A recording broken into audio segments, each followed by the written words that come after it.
मुंबई पालिकेमध्ये 50-50च्या फॉर्म्युल्यासाठी शिवसेना आग्रही, समान जागा वाटप व्हावं अशी शिंदेंची इच्छा असल्याची सूत्रांची माहिती.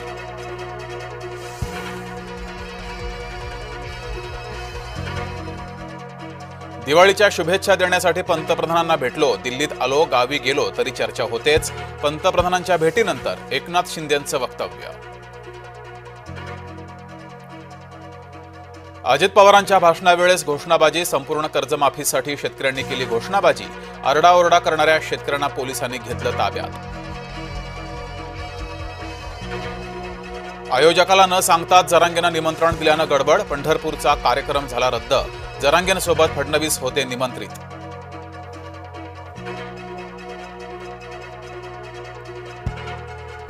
जितेंद्र आव्हाडांच्या मुख्यमंत्री भेटीनं बोवया उंचवल्या, ठाण्यात शिंदेविरोधी आघाडीत आव्हाड सक्रिय, आव्हाड फडणवीस भेटीचं कारण गुलदस्त्यात.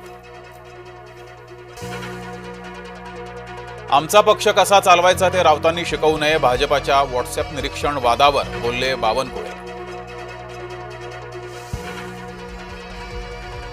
पहा मोहोळ यांच्यावर किती गुन्हे दाखल, रवींद्र धंगेकर यांनी मंत्री मोहोळ यांचा केला प्रतिवाद. मोहोळ यांच्यावरील गुन्ह्यांचे अहवाल धंगेकर यांनी केले सार्वजनिक.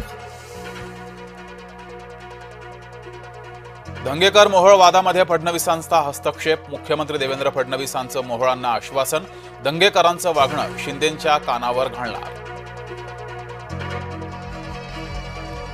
बंजारा उपोषणकर्ते विजय चव्हाण यांचं उपोषण सुटलं, पंकजा मुंडे उपोषणस्थळी हजर, उपोषणकर्त्यांची मुंडेंनी घडवली मुख्यमंत्र्यांसोबत फोनवरून चर्चा. प्रशांत बनकरला 4 दिवसांची पोलीस कोठडी, प्रशांत बनकर फलटण बलात्कार प्रकरणातील आरोपी.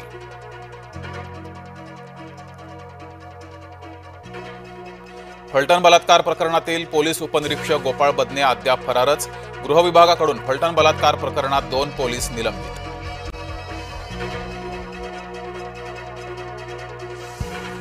अंबादास दानवे यांचा गंभीर आरोप, फलटण बलात्कार प्रकरणाशी अभिजित निंबाळकर यांचा संबंध. फलटण पीडिता बीडची आणि आरोपी परळीचा धनंजय मुंडे यांच्याकडून कठोर कारवाईची मागणी. जुन्या कार्यकर्त्याला सन्मान द्या, नाहीतर जोरात घसराल, केंद्रीय मंत्री नितीन गडकरींच्या कान पिचक्या. नितीन गडकरींच्या हजेरीमध्ये महिला खुर्चीवरून भांडल्या, खुर्चीच्या सन्मानासाठी महिला अधिकाऱ्यांचा वाद, नागपुरातल्या रोजगार मेळाव्यात घडला अजबच प्रकार.